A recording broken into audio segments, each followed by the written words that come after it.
राष्ट्रपति, इसका चुनाव एकल संक्रमणीय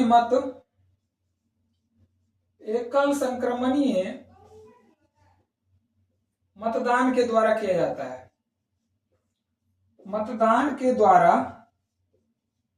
अप्रत्यक्ष रूप में किया जाता है। अप्रत्यक्ष रूप से किया जाता है।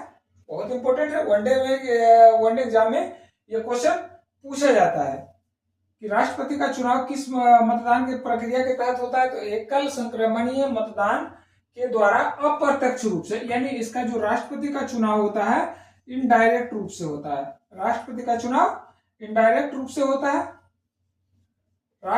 इनडायरेक्ट रूप से होता है। राष्ट्रपति राष्ट्र का राज्याध्यक्ष होता है और यह संसद का अंग होता है। ठीक है, संसद का अंग, संसद का भाग और अंग दोनों अलग अलग चीजें, यह संसद का अंग होता है।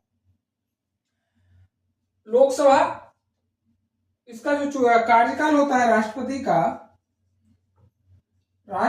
का कार्यकाल 5 वर्ष,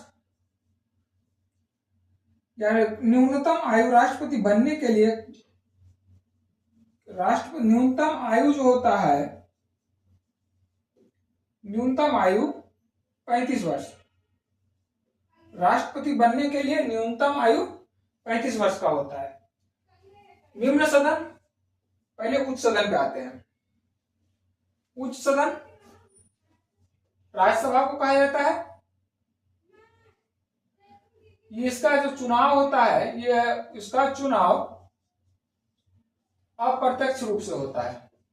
इसके सदस्य का चुनाव भी जो होता है अप्रत्यक्ष रूप से होता है।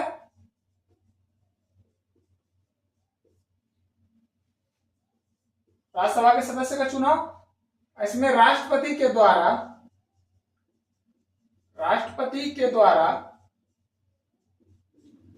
12 सदस्यों को मनोनीत किया जाता है। 12 सदस्यों को मनोनीत किया जाता है राष्ट्रपति के द्वारा। इसके जो कार्यकाल होता है, इसके सदस्यों का कार्यकाल, सदस्य का कार्यकाल 6 वर्ष होता है। प्रत्येक 2 वर्ष के बाद, बहुत इंपॉर्टेंट है, प्रत्येक 2 वर्ष के बाद 1/3 सदस्य जो होता है